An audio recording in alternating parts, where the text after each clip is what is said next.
So on this move, we don't touch any of these. None of those are a bullish move, right? Because you said you went long, right? Yeah. But this one was. As soon as this candle, oh, damn it, hold on. As soon as this candle happened and it broke above the previous and you had this engulfing candle, this right here is your entry. See it? Yep. That's your entry. Nowhere else, not a single spot before it, not a single spot after it. That's the move. Gotcha. And that's off of a 2 minute, but you should have been in here on a 1 minute because look at the difference of a 1 minute. Look at this. You see these candles? So this 1 minute right here would have definitely been like, hey, a lot of caution going on, right?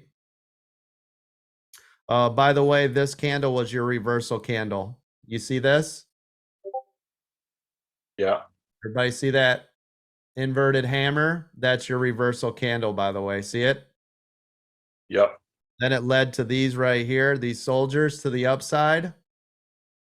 And then, of course, then to start paying attention to VWAP. So my stop at this point is always going to be right a penny or, close to under VWAP, right? Let's say you bought in here and you bought a call and you had a stop. Yes? Just like you did? Yeah.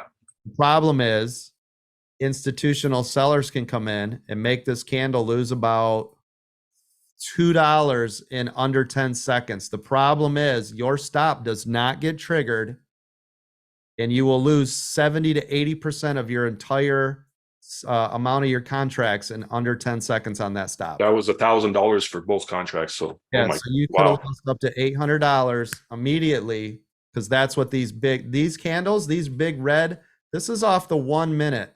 This one and this one, these are called the widow makers, right?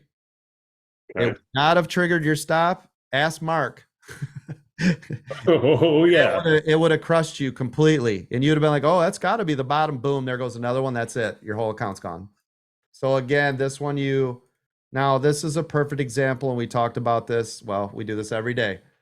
This right here, if you got in on this put around VWAP, you need to be virtually slapped. Do you see it? The overall trend is to the upside. You are at VWAP, which is also another no-go zone. If you tried to buy this, coach, you said that every 2 minutes, there's no reason to do that.